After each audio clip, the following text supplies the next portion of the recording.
these activists with all these followers and stuff, and these attorneys, they're very articulate. They can articulate themselves in a way where you think they care, but they trying to get more speaking engagements and book deals, bro. That's it. If they truly cared, they would know that these families need healing. They just lost their father. Yep. Right.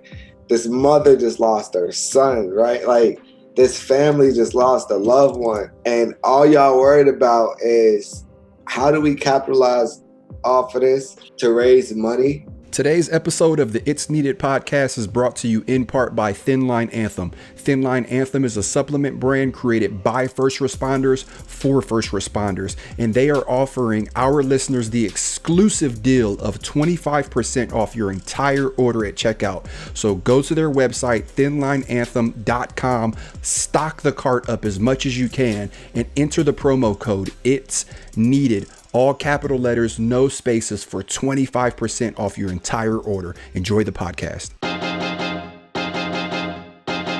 Yo, what's going on? Welcome to another episode of the It's Needed podcast, where we discuss real issues involving law enforcement in the community. It's your boy Ryan Tillman, founder of Breaking Barriers United, and I'm joined today by the light-skinned wonder himself, Mr. Oh No, It's the Popo. Oh, I couldn't get my air horn out in time. It was coming. Timing is terrible. What's up, brother? Go ahead and do it, bro. You want to do it? Because I know it's too late. I'll put it away. It's too late. Billy got me. There you go. We were joined by the Savage himself. Billy, what's going on, bro? Hey, everyone. And AJ, we'll get you eventually, man. We'll get it. We'll get the One buttons. One day. Oh, man. And we are joined by a very, very special, not just a special guest, but a special friend of mine. He has been on this podcast before. And I love this dude. This is one of my brothers. And so it is good to have my boy Leon Ford back. Leon, what's going on, bro? Nothing much, man. Thanks for having me. I'm so grateful. I don't even know what to expect because I haven't really been up on current news or anything like that. Good for you. I hope that I could add value to this conversation. Well, Kanye won. So just catching you up. Well, let me tell you guys this. I got to tell you first and foremost, how Leon got on the podcast today. Because we've already been talking about having Leon on this back as a guest. But fair or foul. So I'm on Instagram this morning. And I'm going through getting motivated by my boy Leon's post. Because he always got something inspirational to post. And so he does the little Q&A. So he's asking people questions, and he's like, somebody asked him top favorite podcast. So, of course, what do you think? I think his response is going to be, It's Needed podcast, obviously. So I look, and I can't remember what his response was, but I know it wasn't It's Needed podcast. So then I texted him. I was like, oh, so you can't show no love? So then right after that, I was like, hey, on a side note, though, you trying to be on the podcast today? What you doing in the next hour? No, Kino. This was literally an hour ago. So 45 minutes ago, I was like, hey, bro, you want to be on the podcast in the next hour? He was like, yeah, let's do it. So that's how my boy Leon ended up making his way back on the podcast today. And to my defense, I named the newest podcast that I started to listen to. Oh, okay. Not my favorite. Not all time. Not my favorite, but my favorite podcast. Look at us trying to catch up now. Look at us trying to backtrack. And I said my new favorite podcast. Clarified it for you. And I'm not giving them a shout out here. Look at that's what I'm talking about, Leon. Oh man. So I'm here now. I'm here. You are here, bro. You are here. And you were fashionably on time because AJ was fashionably late. Oh, here we go. Look, Ryan shoot me a text at 1:01. So technically 1 minute late talking about who late now. I'm like, bro, you ain't sent me the link. I'm waiting on you. And then I was like, oh, my bad. I'm hooked up, ready to go. Oh, man. So in latest news, it sounds like they have announced, well, the media at least has announced the next president. Now, I don't know how this is going to play out. I really don't care. And here's why I don't care. I went to church yesterday and there was a good sermon on. And at the end and during the sermon, one of the things he talked about was at the end of the day, God appoints who's going to be in power and who's not going to be in power. That's it. And so I think, we've gotten so wrapped up as humans in who the man or the woman that's going to run our country, that it almost consumes us so much that when it's not that person that you wanted, it makes you upset. It makes you angry. I mean, I found myself like, feeling some type of way throughout this whole election on both sides. And so, Yeah. right now, like the country's divided. And I think, we talk about putting our faith in man. This is a reminder of why it's not good to put our faith in man, just because man will always let you down, no matter who it is. And I don't care. I learned an early lesson when I was growing up with my dad and my uncle. And they were like, Ryan, don't trust nobody. My uncle, I'll never forget the story. My uncle dropped me off at college and he was like, Ryan, don't trust nobody.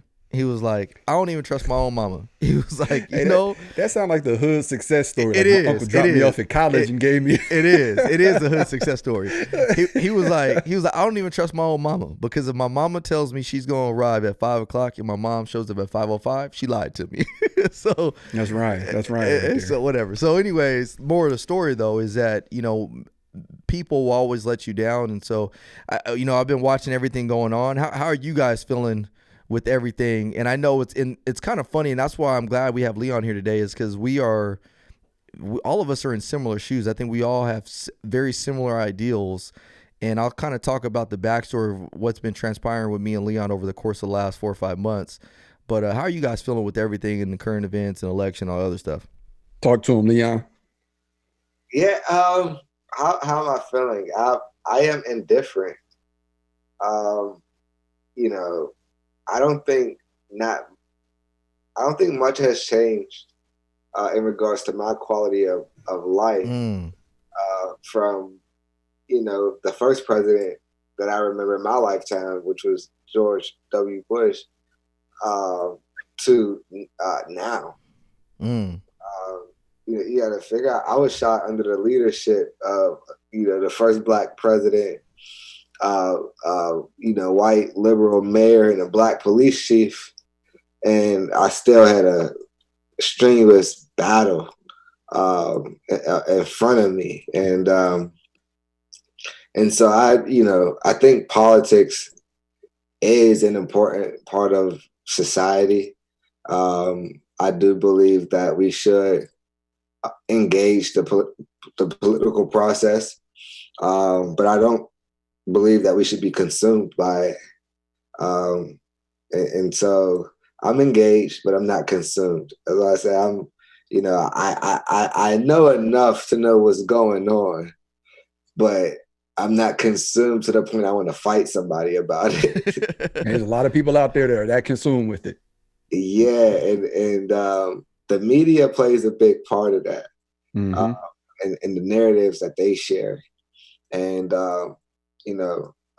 most people don't, because most people are very emotionally attached to outcomes, they're not able to think objectively on either way, whether you're right or left. And true change happens when you're able to take a step back and think objectively. I recently started a book. I didn't finish it. I have to go back, but called The Third Side, about a guy named William Ury. And he talks about it takes two sides to have a fight, but then there's that third side. And the third side is the mediator or the referee or the peacekeeper. And I view myself as someone who is on the third side, right? Who can, ensure that we're focused on our North Star, right? And that's, the North Star for me is for, everyone here in our country and, all around the world to have access to, a good quality of life, to be valued, loved, respected, and appreciated as human beings.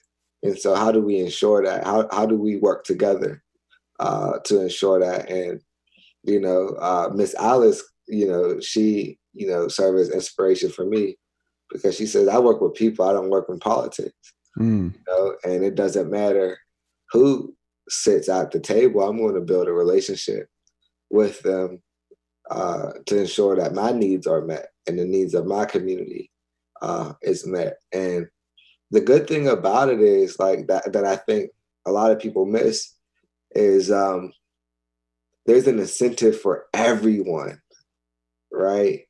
When everyone has access to quality education, quality healthcare, and many different resources. When every individual is living a prosperous and healthy life, then our country and the world, will be prosperous and healthy. Man, that's phenomenal. And you've hit on so many different things that I want to go back and touch on here in a little bit, Leon, because you actually were kind of leading. A few of the things you brought up are things that I think are going to be some good takeaways from this podcast today, because I wanted today's podcast to be more of a, not motivational, but just kind of give people inspiration and some peace to go back into the world. And so as you're talking too, I figured out why you're growing your beard out, bro. You over there you turned into a philosopher on me, bro. you got some gems. You got some gems coming through right now. My man, Leon locking himself in the room, bro. He's like, all right, I'm coming out in 2 months. So, oh man, AJ, man, how are you feeling, bro? I'm right there with you, brother.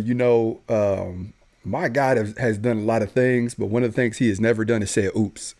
And as long as you constantly remind yourself of that, like, you're going to be all right. Like, it's going to be okay. Like, this is part of the master plan. Maybe part of the plan is for you to go through the storm, so that way you can know how to weather it next time it comes around. But you just have to remind yourself of that. And as long as you firmly believe that, there ain't much that can phase you. And, we talked about it, I think either the last podcast or the one before that. But at the end of the day, I hate to say it this blunt because I know it hurts some people's feelings, but winners win and losers lose. There are people who became millionaires and became the happiest version of themselves during the Great Depression. You know why?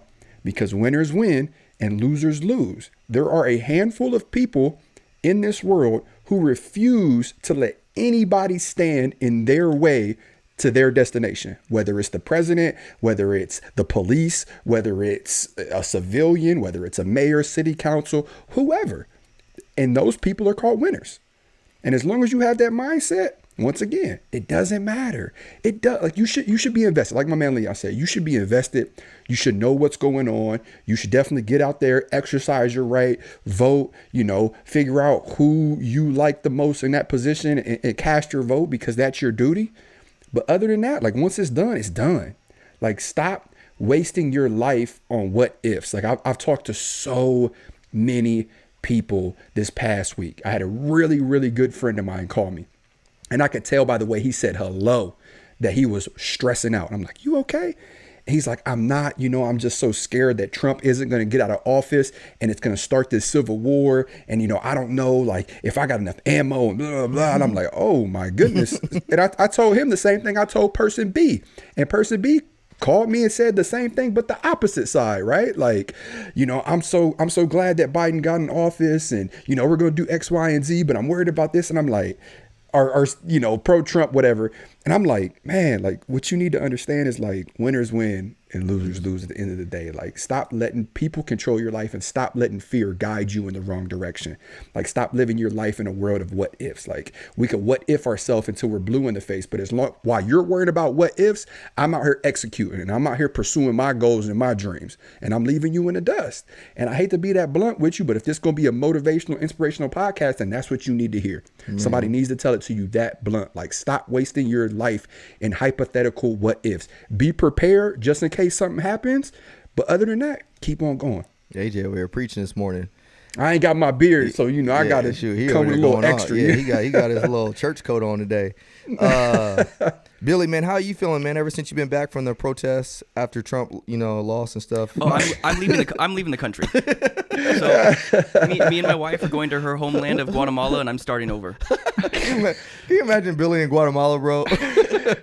He would almost stand out as much as he does where y'all live now. So I think he'd be all right. Hey, if Biden won, he won. Trump has the right, to get lawyers and make sure it was legit. And if it was legit, That's one of the beauties of this country is we can transfer power peacefully, and both sides can go back and forth and win and lose, and that's just part of it. Yeah, exactly. So I'm glad I got all your guys' views on it and that's why I really enjoy my relationship with each and every one of you.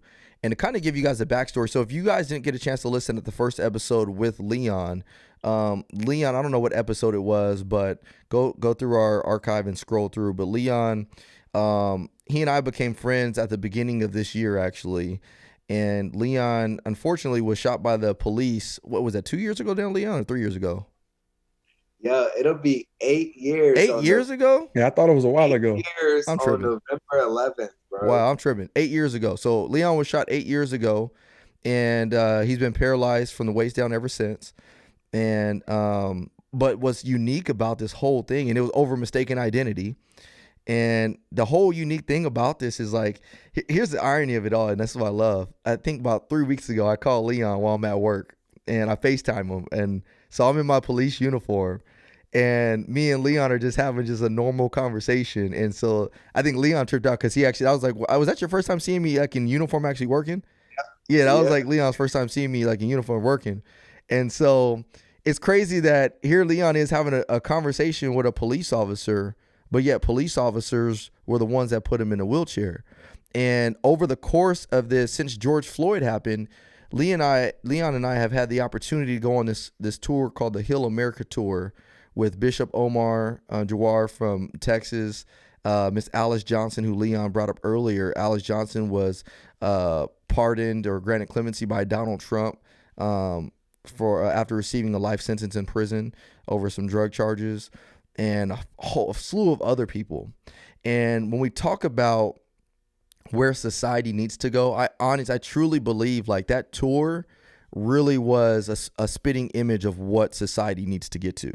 Because, and what I mean by that, it was all walks of life there on this tour together. And what ended up happening, we all became family, essentially. We had a pastor, we had Leon, it was me, and we all became family. And we all come from different places, but we got to talk and learn from each other and get to experience different things with each other, all for the common goal of what? Healing America. And so, you know, I texted Leon, I think it was yesterday or 2 days ago, and I was just going through, and and I want to let you know, bro, I've been truly inspired by everything you've been putting out. But I told him, son, I was like, man, I really feel like, you and I are cut from the same cloth.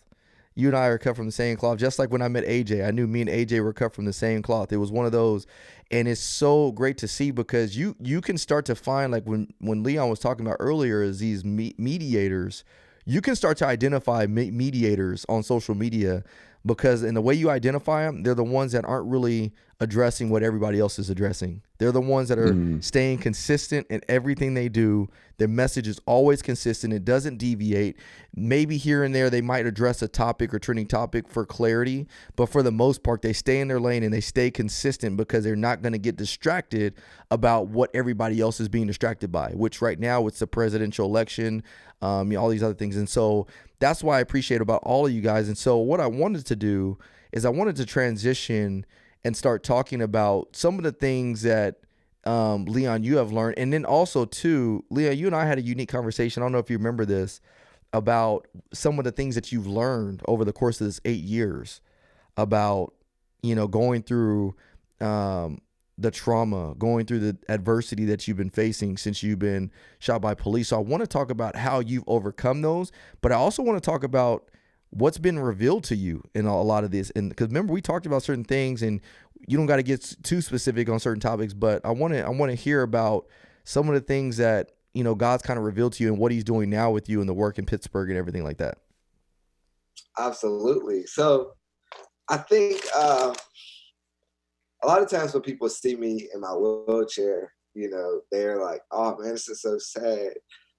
You lost your ability to walk, but there's so much more associated with having a disability than actually like walking, right? Than the physicality of my circumstances. And, what really changed my life is when I started to focus on my mind, right? And doing the mind work and doing the heart work has really served as a paradigm shift. And I protested. I had my police season.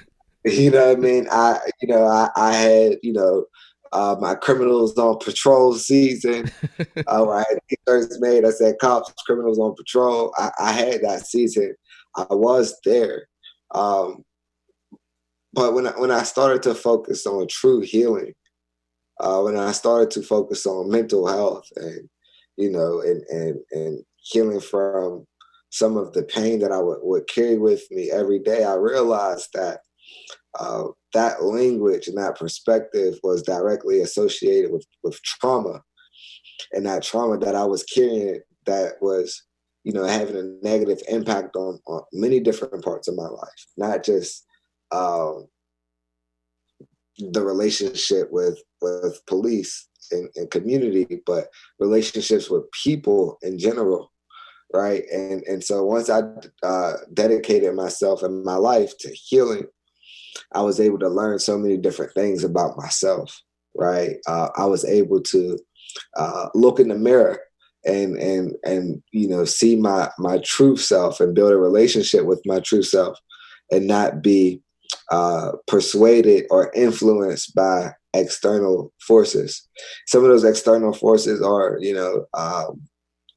politicians, right, or police officers who may serve as triggers, right? The more adversarial influences, and then some of those influences came in the form of allies, fellow activists, civil rights leaders, and even historical figures who had these strong perspectives that validated my pain and my trauma, right? And so going to therapy has really helped me to not silence my feelings or emotions, but helped me to acknowledge what I felt and heal through it. And that healing has really helped me to think objectively, right? Where, if I'm mad at you, Ryan, and then there's somebody else who's mad at you, we kind of can have a conversation about you. And, based off of what we feel, our conversation is going to validate whatever it is that we're mad at you about. But, what is missing is, we don't have a full picture because we want to be mad at you, right? When we're not able to see what deeper issues trigger us, right? So you serve as a trigger, right? And in Buddhism, there's no enemies, there's only teachers, right? What can I learn from someone who served as a trigger, and how can I heal in a way where that trigger doesn't exist anymore? And so that process has helped me to, again, think objectively and work with people who used to be triggers, right? Activists used to be triggers for me, even though they're allies, right? And they're friends and we have similar perspective. They validated some of that trauma that, that I wanted to act on, right? That pain. And then, there was police officers who would serve as triggers. But now I work with those activists. I work with police officers. I'm working with the mayor's office. I'm working with attorneys. I'm working with foundations. I'm working with all these different individuals who before I wouldn't have worked with because I carrying so much pain. And it's important, right? That's how you get to the third side, right? We talk about the third side, right? Holding that space where you can be a peacekeeper or a mediator or a problem solver. But it takes a lot of healing to get to that place, because sometimes I've been in conversations with a police officer and they may say some things that I do not want to hear, right? I got a lot of good feedback from people after watching our last podcast because there was parts of that podcast where we completely disagreed, right? But it didn't turn into an argument. Right, it didn't turn into like, oh, F you, Ryan, or F you, like y'all the police. I was able to sit there and listen, and y'all were able to sit there and listen, and we could agree to disagree, but the North Star was present, right? How do we solve this problem? Mm. Right? How do we work together? And that is much more important, right, than being right. And like we always say, do you want to be right or do you want to be righteous, right? Mm. And how is your perspective? How is your lived experience? How is the solutions connected, right, to the purpose that God has for your life? And my bad. Go ahead. No.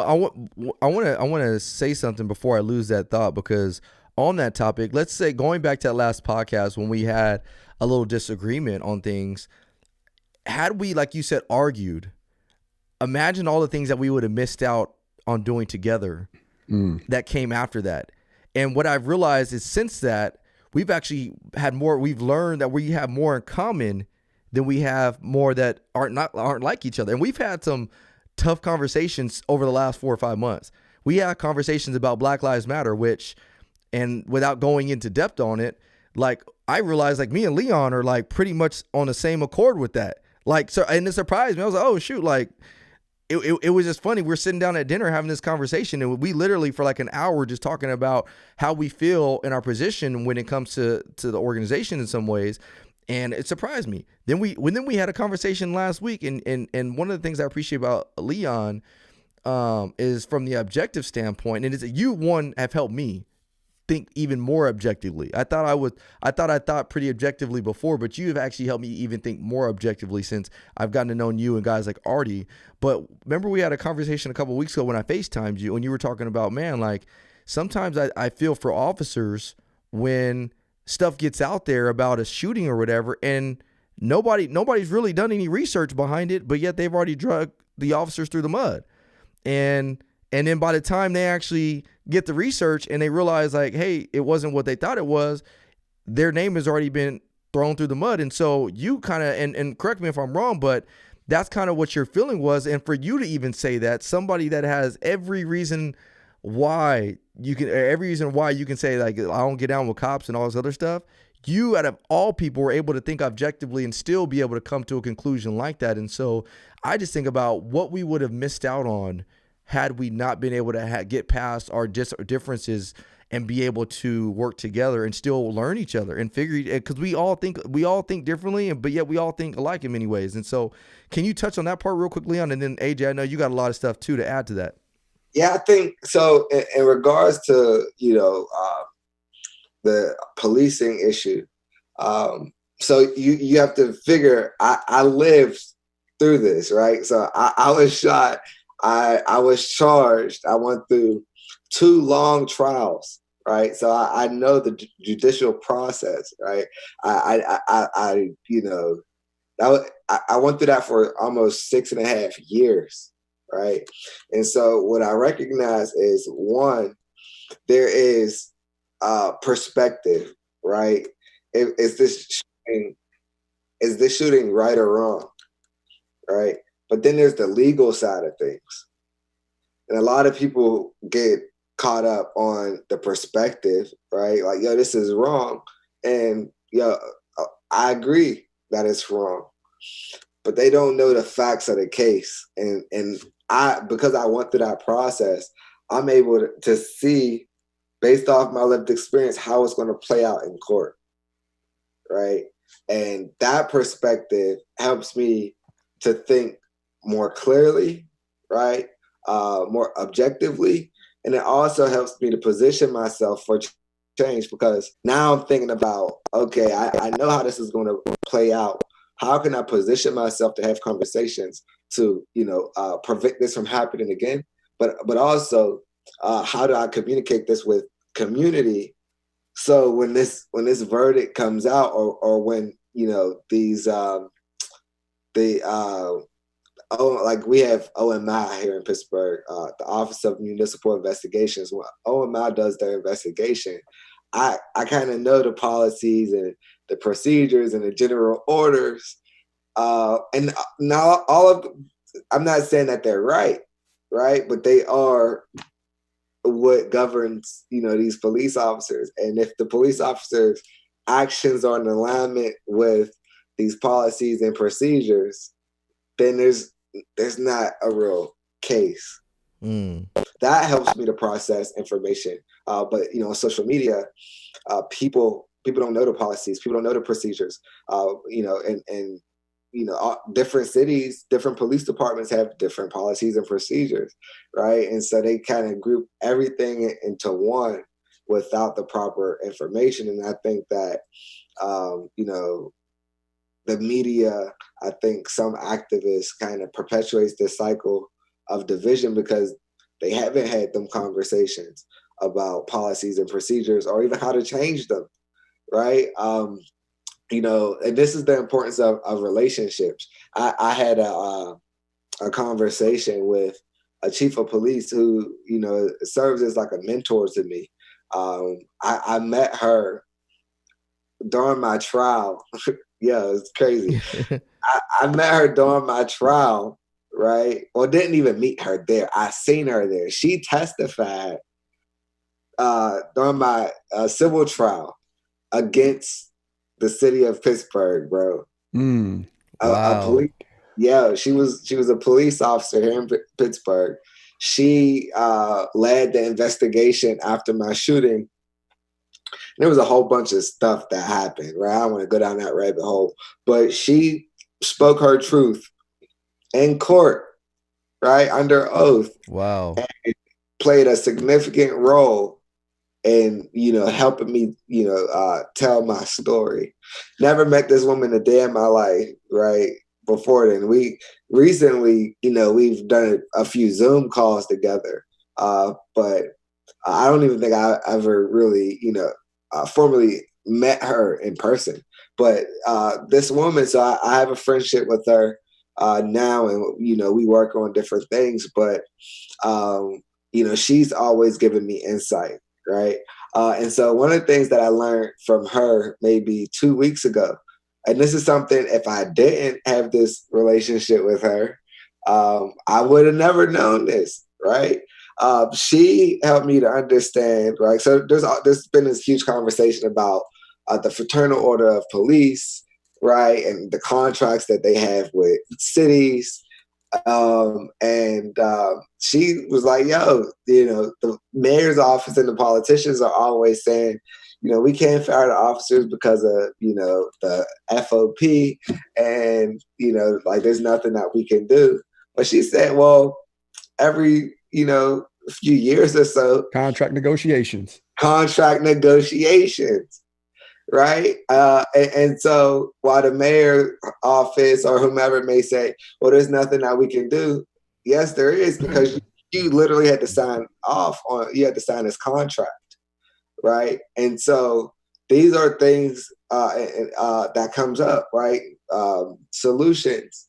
When you're having conversation with people who are in the system, who know the system, know all the different processes and procedures, right? You can then say, okay, cool.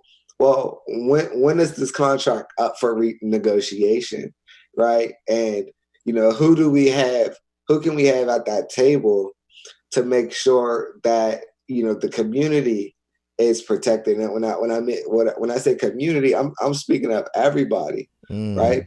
Because I don't like to use police and community relations because we other people, right? But when we say community, right, then these officers have an investment as well, right? And so a lot of times, and I'll leave off with this, a lot of times activists talk to activists, politicians talk to politicians, police officers talk to police officers, attorneys talk to attorneys, right? And then like you'll have the activist comes up with a list of demands, and then they piss off the police officer, or the police officers come up with some solutions, and the community's like, "Yo, it's not gonna work."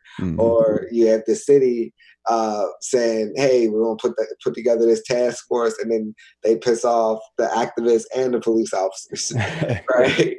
I mean, that's usually what happens. But just imagine if you had all these different people at the same table, right? One, sharing their stories, and two, coming up with innovative solutions. And I think that's where our connection, where we connect, Ryan and AJ, we're able to share our story first, connect as human beings, and then find innovative solutions. And I had a meeting with a commander a few weeks ago and the chief here in Pittsburgh, and I shared a little bit of my journey, my mental health journey, and they shared some of their insights, and it was very interesting to hear the mental health journey from a police officer's perspective, right? And just imagine if we can use that as an intersection, use mental health as an intersection for healing,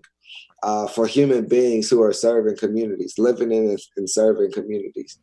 Leon, you know what? We're going to actually, I just thought about it. We're going to have you come speak to my department, man. That would be phenomenal to have you come and speak to my department and just kind of talk and share and intersect. So, I've been joking around about this, but Leon, AJ, Billy, and Tillman for 2024 ticket. I'm just saying, but hey, we'll talk about positions later. we'll talk about positions later. AJ, you've been writing a lot of notes, man. What do you got, man? What you got? Hey, what's going on, guys? I want to interrupt our podcast episode briefly to highlight our podcast sponsor, which is Thinline Anthem. When you guys support them, it supports us, and they are a phenomenal business that is created by first responders for first responders to promote health and wellness. And so I take their products. My wife takes their products. I'm feeling a lot better. I've actually lost some weight, and I'm actually gaining strength in the gym. So if you guys want to start that journey to health and wellness, make sure you guys subscribe to Thinline Anthem products. Go on to thinlineanthem.com. Utilize promo code It's Needed. All caps, no spaces. Thanks again, and enjoy the rest of this episode. I have. I'll just read what I wrote down when Leon was speaking. Proximity creates care. Distance creates fear. Conversation creates comprehension. Relationships create sympathy. Let me break that down for you. Proximity creates care. It's hard to hate someone that you're constantly around. You know why? Because you'll find common ground with that person. Leon just touched on it, right? Like, this man was shot by the police, but yet a really good friend of his is Ryan, a police officer. You know why? Because they've made it a point to constantly be in touch with each other, to travel the world together, to have these deep dialogues and conversations. That in return created care. They now care for each other. Distance creates fear. It's hard to be afraid of something that you're constantly around, right?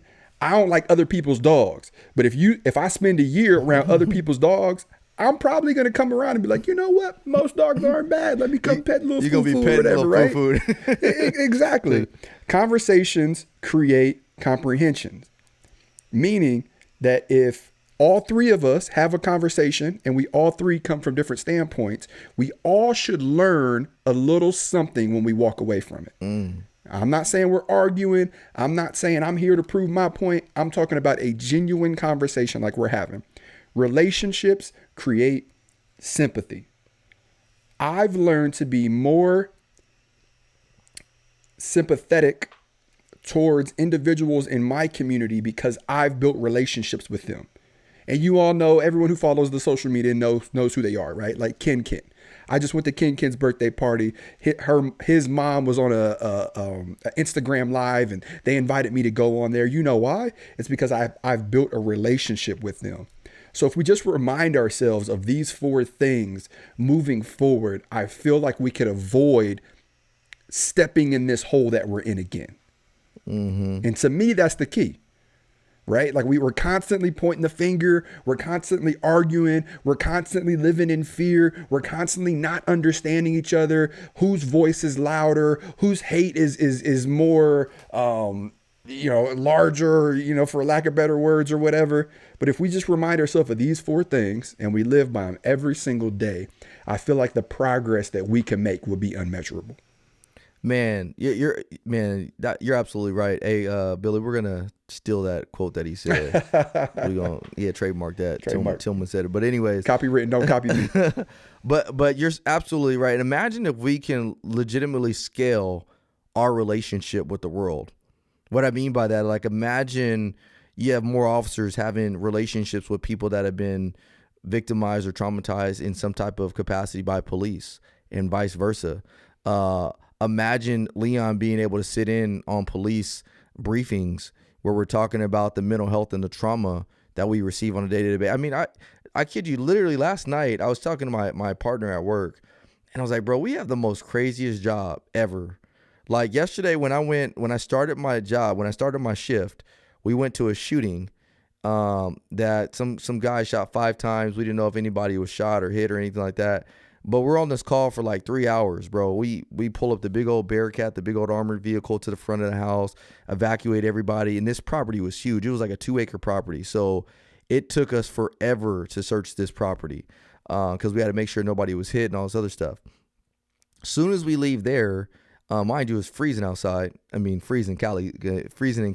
Probably. I was about to say, man, miss me with that. It was freezing for freezing. It was freezing for us Californians out here. Interesting word to use.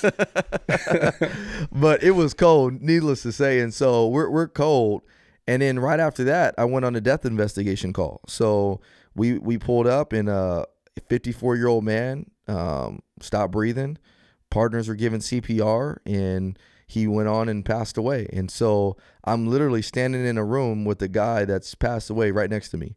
After fire department had worked on it for like an hour while the family's in the other room just crying and sobbing and everything like that.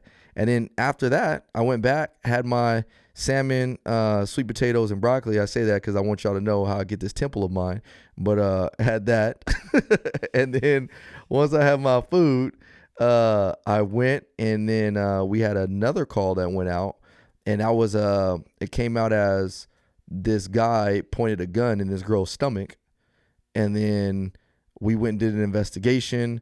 We're thinking that, hey, look, like, you know, this guy, you know, committed an assault with a deadly weapon to this female, and needless to say, after doing all these investigations and the interviews, we found out that the female that called us, who said that the guy pointed the gun in my stomach, was actually the one that held up a knife at this guy, and then he grabbed a gun to defend himself, and so we ended up taking her to jail. Going down. Yeah, so it was a complete swing of events. But my point is that that's not normal. Like to go from one shooting, day. That's one day. Yeah, that was 3 calls. So to go from shooting to dead person to assault with a deadly weapon, and it flips, like that's just one day, like you said. And so you imagine that this goes on over and over every day, for years. And you got officers that, I mean, they say if you make a 30-year career, you're lucky, and that's 100% correct. But imagine if you do, or you are successful, make a 30-year career. Imagine the trauma that's also built into that. Yeah, and all the stuff that I just read somewhere. I don't know the exact source, but I could get it to you. The average human in a lifespan experiences between 5 to 10 traumatic events in their life. The average police officer between 8 and 900. Oh, easily. That was 3 traumatic events just yesterday in one day. Yeah. What is in place to help y'all process that? So that's a great question. Go ahead, AJ. I'll let you answer first. So, you know, I'll speak for Ohio. I sit on a board for the governor of Ohio called the Community Collaborative, and we come up with standard practices and procedures that are implemented statewide. So what we're currently trying to do, it's like on the board. We're discussing it now. So it's so funny you bring that up, is we're trying to pass a mental health standard, meaning that every police officer in the state of Ohio will have access to what's called AEP, which is like an employee assistance program where you could reach out. People are bound by confidentiality. You could open up to them as long as you ain't saying nothing crazy, right? Like, I'm gonna go kill this person, or, you know, whatever, I'm doing this criminal behavior. And we could link you up with a therapist or link you up with a specialist to get you the help that we need for you to go on with your job. And the reason being is, and I'm hoping that we all can be in agreement with this, is the burden of a police officer is heavy, and it gets heavier day in and day out, right? Like, there's a lot that's placed on a police officer to successfully do his or her job. And we're constantly, more times than not, rightfully so, coming up with more weight to put on the police officer, right? Like, well, you know, now you have to do this. You can't do this anymore. And it's a lot. as with any job, there's a lot of weight. I would say with a police officer, it's by far more weight than any other profession. But with that said, how can we expect our police officers to execute their duties day in and day out without making sure there's something in place for them to be mentally sound to do so? Yeah. If you ask me, that should be the number one priority, right? The number one priority should be, hey, let's get in the head of these police officers that are serving our communities, walking around with a gun on their hips, have the ability to take people's freedoms, use deadly force, and make sure that they're mentally sound to execute their duties. Absolutely right. To me, it only makes sense. No, you're absolutely right. And because if you don't do that, then other people suffer. Not just the officer, but other people suffer. And so going back to your question on what we do in my department, we've been doing this for years, is the moment you go through like we call it a critical incident. So if you go through a critical incident, before you go home, they're already on the phone with the counseling team, and the counseling team is coming out to our department, and we got to sit down and have a little kumbaya session before we can actually leave. And we go through what we call a debrief. And so the way we do our debriefs is all of us sit around in circle that were involved in the event, including the dispatchers, because a lot of times people don't realize the dispatchers also experience that trauma. It's called secondary trauma, because imagine they're the ones that are taking the calls of a person taking their last breath. They're the ones that are sending the police officer into that situation. Exactly. Or they're listening to the officer scream for help as they're being shot at or, stabbed. I got it. Me and one of my dispatchers, this is actually a good conversation. My dispatcher and I was in a pursuit 2 weeks ago. And when I was in that pursuit, long story short, I had belief that the car that we were pursuing was armed and dangerous because it was a stolen vehicle, and the other agency put the vehicle in the system as armed and dangerous, involving a gun. So I already knew we were probably dealing with some dangerous people. We went to pull them over. They initially stopped. We set up to do a traffic stop, and then they just took off. So then I jumped back. Yeah, they were like, gone. So I'm in my police car now. Nothing more deflating. When you pull up to a car, you almost make it to the driver's side, and they chuck the deuces like, gone. Bro, we all ran back to our car. Yeah, bro. Yeah, bro. It was terrible. So we get in the car, and now pursuit's on, and my computer had slid over and turned my radio channel. So not realizing it, I'm over here putting out traffic, and it's going to another city, so my dispatchers aren't hearing it. And so when we did our debrief, my dispatcher, she was very passionate and I understood why she was so passionate, but she was upset because she was like, why wasn't anybody calling out this pursuit? Which it wasn't my job in the first place. It was the person behind me, but needless to say, why wasn't anybody calling it out? And why she was saying that's because she was like, my worst fear is that I have to hear you guys get into a shooting or you guys get hurt, and I feel like I didn't do my job right because I didn't know where you guys were at, and I couldn't get you the help you needed. And I wasn't thinking like that. In my mind, I'm just thinking like survival, like, hey, we gotta handle business. And so I brought that up because it's called the secondary trauma. So our dispatchers experience this trauma together. So when we have a critical incident and we have all these players that are involved, we get into a room and we all talk about how we perceived that event and how we felt during it. And do you feel okay? Do you not feel okay? And then after that debrief, then you have the opportunity to sit down with the counselor one-on-one and continue that as long as it takes to get you back in that mental state of mind. And so here's the unfortunate part. The unfortunate part is not every police department is made alike. There are a lot of police departments that are behind the eight ball. There are a lot of police officers police stations that don't have the resources. They don't have the manpower. They don't have the funding to do this for their officers. And so I'm fortunate because I work at a police department that has these resources and structures in place.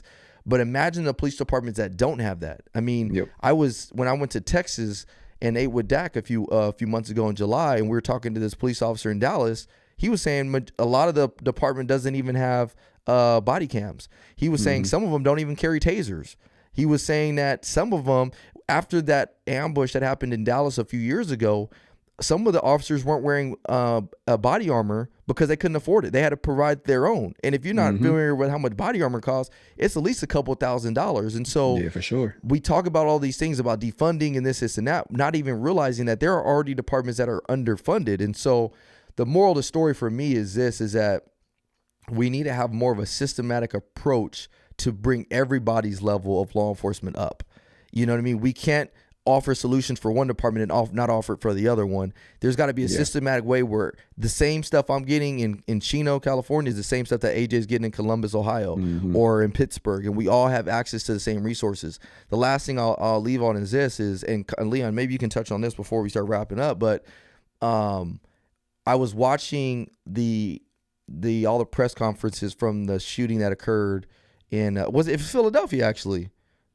Philly, I'm in Pittsburgh. Yeah, so oh my bad. Leon's like, hey, he said it confident too. I thought you were in Philly, you know. Hey, I'm the same one that said that the Lake Michigan was the ocean, but anyway. Yeah, he's surrounded by oceans, right? Yeah, whatever. So anyways, I'm watching the press conferences from that, and two things. Bernie Sanders, I think we talked about it last week, how Bernie Sanders had called those officers murderers and they need to be prosecuted. Yeah. And then I was watching what the attorney was saying for them, and I'm just like, man, like I watched the body cams of these guys. I watched the other videos. I went back and heard the calls for service and why they were there. The family was actually being abused and assaulted by this guy. That was just a no-win situation. Like that wasn't great for the officers to take this man's life. It wasn't like the officers went back home and were high-fiving like, oh, great job, man. We won today. Like that's trauma for the family of the man that was killed. It's trauma for the officers that took the man's life. But yet people capitalize, or they'll find opportunity in that, and they start trying to use it as a divisive measure in order to create more opportunity. And that's what's sad. And so, Leon, I know you're smiling because you and I kind of had a similar conversation. What are your thoughts on that? Man, people have really politicized police shootings.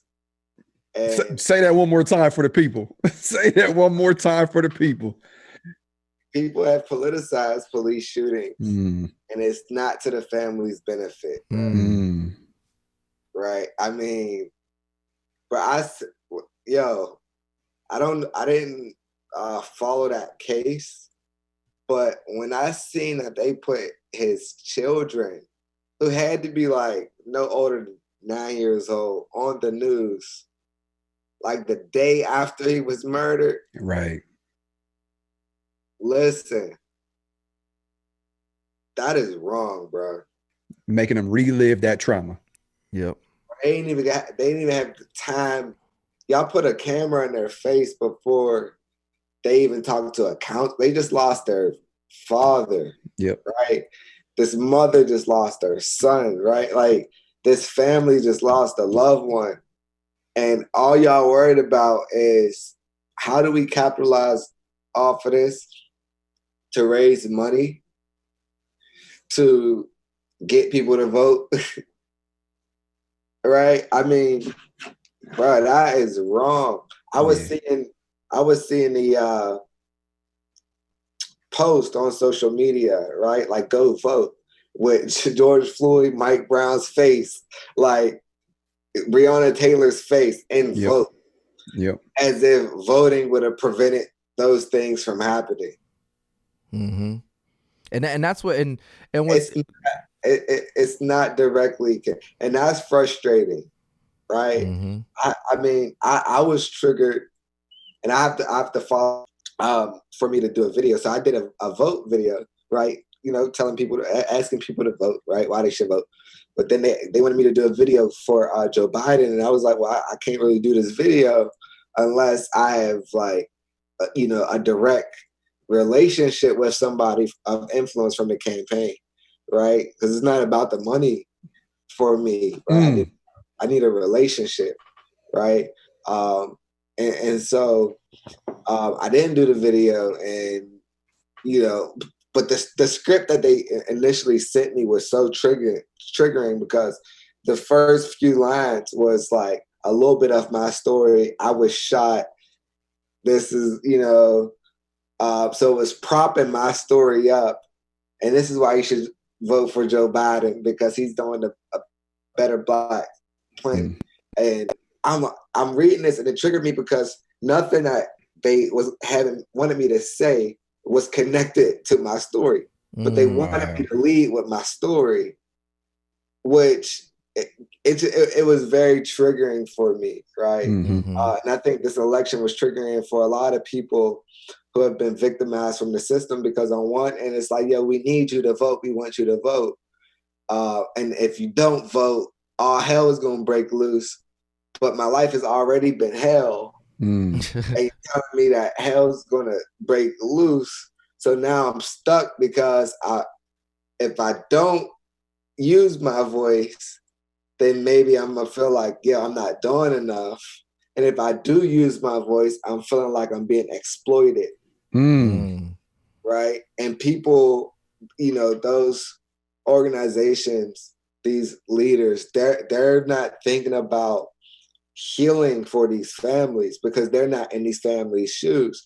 And they think just because they have empathy and they get frustrated and angry, about these police shootings, that they can relate to these families.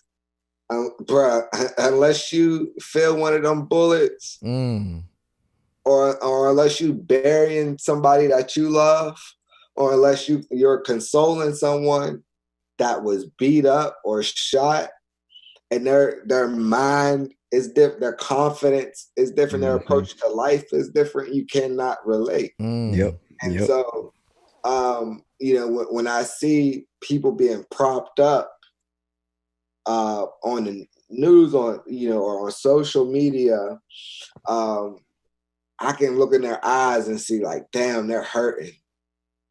Right. And then let me say one more thing. You keep going. Let me pivot back to what both of you said about mental health within the department.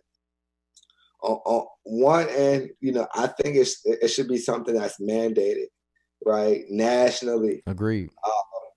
I don't think, for that profession, being that you said they're having between 8 and 800 traumatic events, right?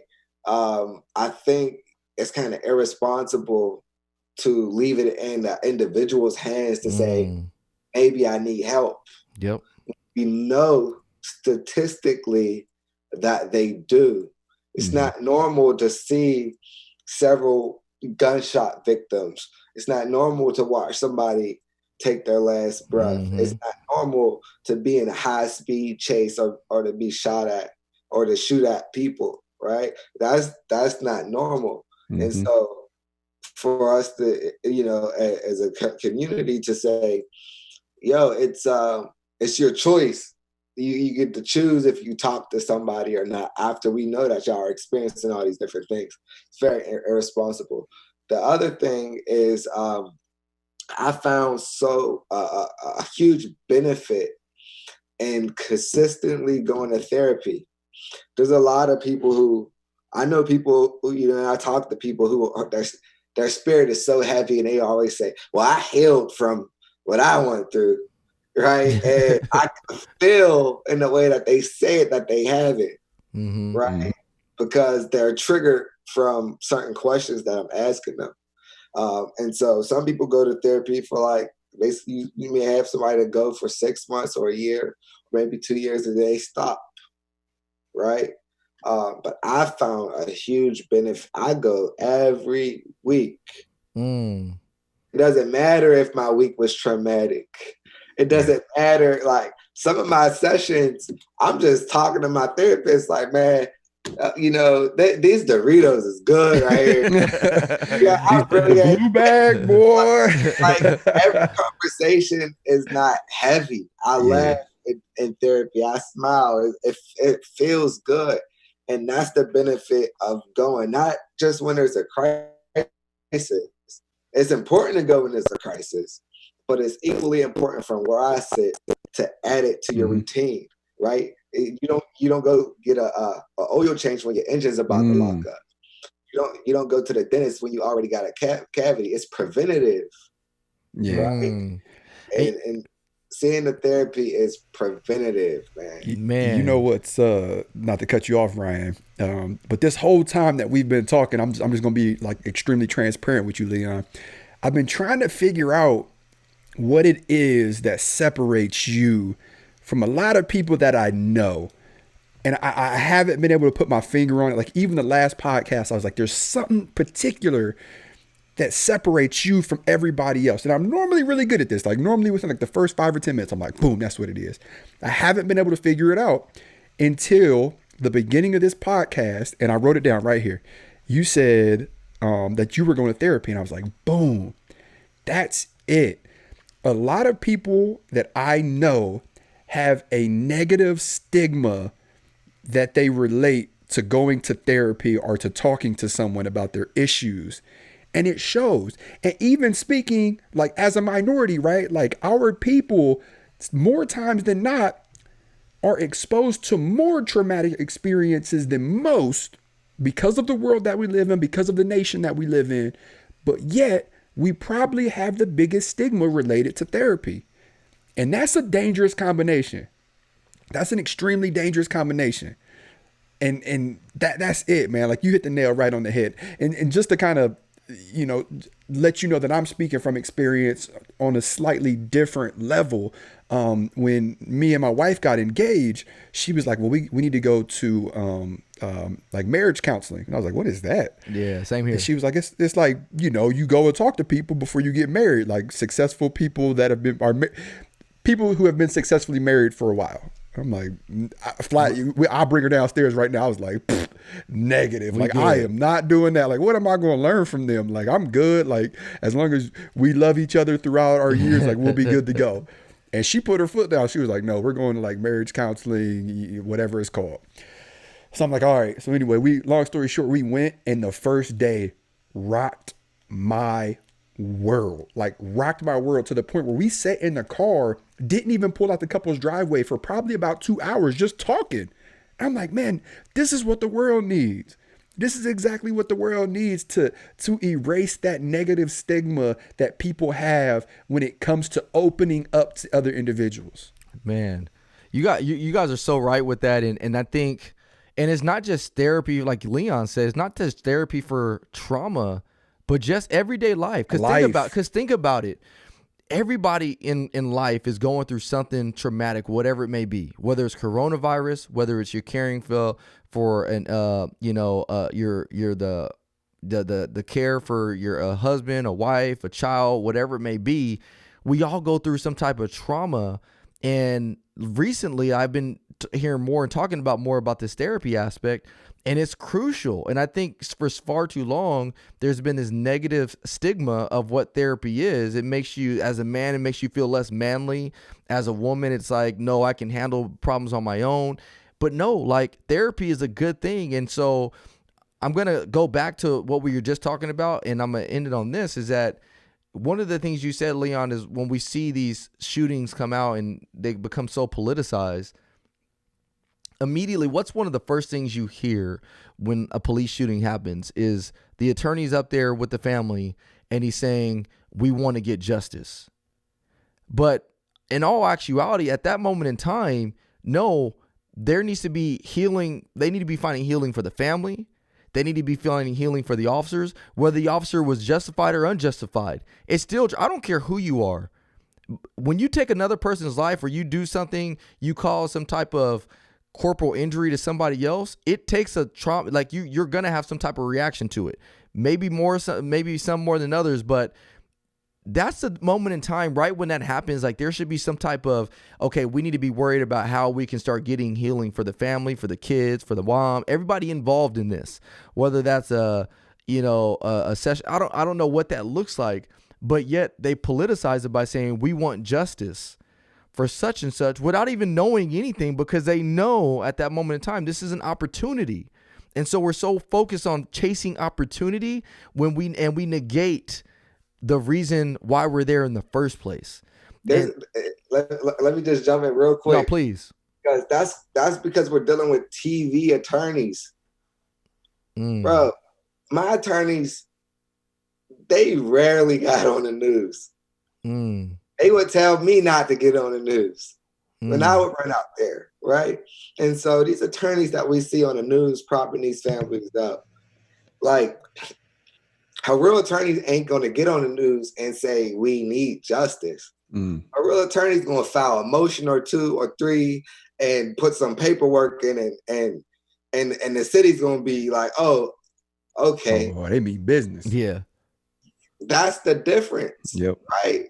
That's like come like that's like, you know, I'm gonna knock you out. You know, you can threaten someone all day. You know what I'm saying? But what are you actually doing? You know what I'm saying? And you know, attorneys, I was just gonna say attorneys just need to be attorneys. Just get the work done. Forget all that. And Everybody want to be famous. If you want to, you know, feed bits and pieces of information, you know, to a spokesperson, hire a PR. Are you an attorney or a PR person? You know, because an attorney is going to be an attorney. If the attorney hires a PR person, then that's what they do. You know what I'm saying? But propping the families up on the news, you know, screaming on the news, that doesn't translate in court. No. And the damage, and think about the long-term damage of that, because when the justice doesn't come, like what we talked about earlier, because we may not understand, or people may not understand the laws or things like that. And when the justice doesn't come, they've already prepped a family up on there. They've already showcased the family to the world. And so now the world becomes emotionally charged because we never got justice for such and such. And so as opposed to, and now it creates more trauma, because now people are, think about how many people are emotionally tied to some of these high profile cases. In rightful reasons. But like you said, Leon, until you feel that bullet, until you have to console a person, like I get you might be emotionally charged up by it, but why are you emotionally charged up by it? You know what I mean? And so that's kind of the scary part is like we're allowing the media, and we saw it in the presidential election. We're seeing it with a lot of these whole high profile cases. And that's where true healing comes, is through conversation and dialogue like this and getting the work done, like going out and doing the work. Like, I think the four of us just in this room, I've seen it happen. We can actually go out there and really create positive change through dialogue, as opposed to just going out there and, you know, putting something on social media so we can fire everybody up. I mean, you think about how much money or how much these people are making by publicizing and politicizing a lot of the issues that are going on. They're making a lot of money, and they're hurting a lot of cases, right? It was interesting to see people standing up and doing different things nationally while I was in trial, right, for my civil case. No one talked about my case or my story, but there's this huge thing going on with the NFL with them protesting. And guess what my all-white jury was thinking, right? My all-white suburban jury was mad as hell that you know, the Pittsburgh Steelers were protesting and the NFL was being hijacked by Black Lives Matter, and they took that out on me. Right? And so when these PR people or these attorneys, these activists get out there on the news, they have to understand that you're not only speaking to people who think this is wrong, right? You're speaking to people who love police officers, and even if you know this is an unjust shooting, there's a way that you can communicate to them, police lovers, people who love police, that this is still unjustified, right? This is still right, and when you automatically, you know, get up there, there's trigger words, right? When you get up there and say some chants or use these trigger words, you automatically, right? You automatically make those potential jurors upset, right? And people don't talk about that strategy, right? The moment you say no justice, no peace, right? One of them jurors is just going to hate the whole case and just say, yo, this is whatever. You know, I'm not going against a police officer. And so there's just a way to communicate to people. And as attorneys, you would think they would understand that. There was one of the attorneys, and I'll let you go, Ryan. I see you had something to say, but I was so frustrated when one of the attorneys had posted up, he was trying to wear a Black Lives Matter mask, right? to trial. And I'm thinking to myself, why would you do that? And he felt emotion. He was going hard about it. And he was posting it on social media. And this was a high profile case. I'm thinking to myself, why would you do that? Right? Because when I went to trial, my attorneys hired a acting coach for me, because when I talk, I smile. They didn't want me to smile at trial, right? Because there's just certain. When you get to trial, it's a show. You know what I'm saying? It's a show. You got to win the hearts of the jurors. You know what I'm saying? And they didn't want me to have a beard. I had to shave. I was mad. They wanted me to shave my face, right? But they understood, right, the psychology of the courtroom. They understood the psyche of these all-white jurors who are looking at me already as being guilty, even though I was found not guilty in my criminal trial. But now it's civil trial. There were still things that my lawyers had to put in place because they knew what type of jurors we were going to have. And for these high-profile lawyers, if you know you are your jury pool is coming from these, some of these racist areas, you have to be a little bit more wise and a little bit more strategic on what you put out there through the media, through the news or social media, because that rhetoric destroys cases, and that's the part that everyday people aren't aware of, right? Everyday people aren't. I mean, the last thing that I would do if somebody in my family was victimized by a police officer, the last person I would call is Benjamin Crump. He was my attorney. I fired him. The moment you get people like that, involved, then your jury pool is going to be like, Can you tell us why you fired him or no? Yeah, he was more of a PR person. When he came in Pittsburgh, and he's a good guy. Don't get me wrong, he's a good guy. But as far as law, he didn't come to Pittsburgh with any legal advice. He came to Pittsburgh with PR. This is how we frame your story. This is who I'm gonna get you to talk to. He had a script for me and my mom and my dad, which the script it wasn't us. It just wasn't us, and I wasn't comfortable with that, and so I let him go, and I can see when these families. If you look at the families before they start associating themselves with the national leaders and attorneys, and after, there's a huge difference, and so I was. I'm grateful for the time that he did spend in Pittsburgh, but I'm also I'm happy for the wisdom that I had early on to let him go. And the attorneys that I used, in Pittsburgh. I had 4 attorneys. 3 of them were from Pittsburgh, and 1 was from Philadelphia. And they did an amazing job, and they were very thoughtful. They were very strategic in how they presented my case. Well, guys, man, this has been such a phenomenal conversation, and I'm sure you guys can appreciate why Leon and I have become really good friends. And AJ, I mean, I learned so much just by this podcast. I always learn so much from a world that I'm not familiar with. I mean, if we talk about law enforcement stuff, I'm very familiar with it, very familiar with how cases work and all other stuff, but I'm not familiar with the other side of it. And so this is how real success, this is how real solutions are thought upon, is by having dialogue with other people that are not in the same space that you're in. And kind of going back to what AJ said earlier, is that proximity piece of it, like getting to know one another. Me and Leon have spent so much time together, eating at restaurants together, being on stage together. So you just name it. So this was a phenomenal episode as always. AJ, any last parting words before we get out of here? Always, I always got something to say. I'll just leave you with this. Never put your future in someone else's hands. Like, if there's something that we all have in common, we never let someone else's actions dictate where we're going in life.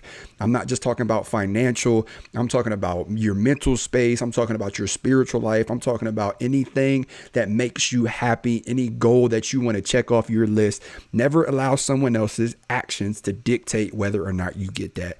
And the moment that you truly believe that and allow that to be who you are will be the moment that that switch goes from everything's negative, the glass is half full, to being thankful that you even have a glass, because you realize that most people don't.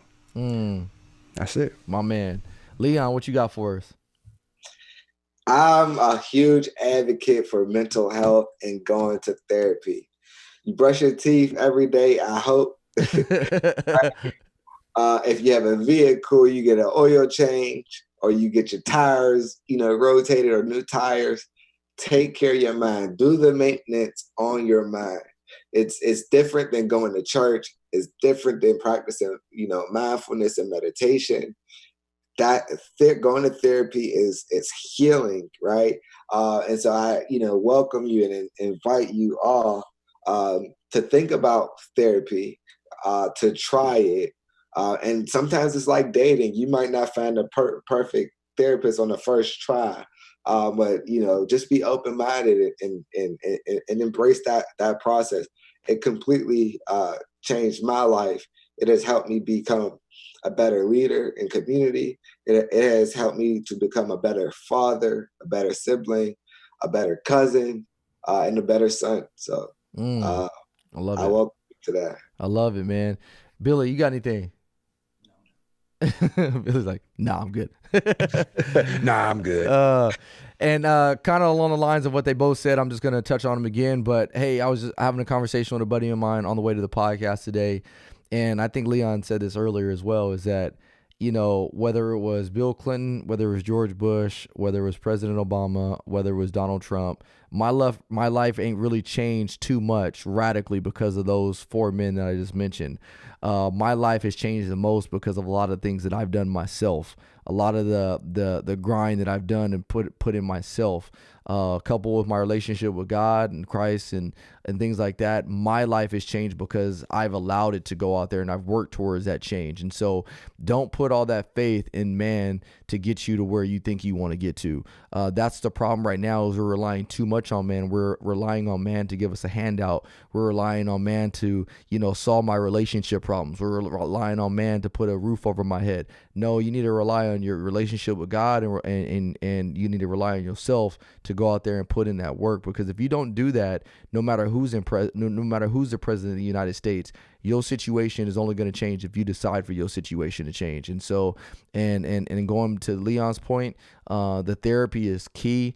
We have a lot of police officers and future police officers that listen to this podcast, and we have a lot of people that are not law enforcement that listen to this podcast as well. But therapy is good for anybody. No, you name it, it's good for anybody.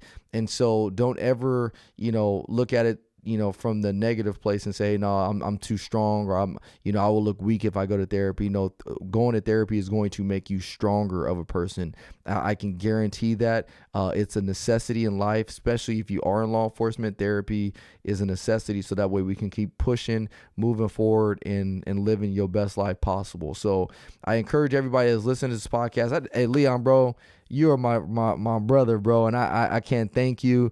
And I encourage everybody listening to this podcast, go out there and find somebody, meet somebody that you would not typically meet on a normal day. Get out of your comfort zone. Go meet other people. Meet people from different religions, from different races, from different genders, whatever it is. Get out of your comfort zone. Have that conversation, like AJ said.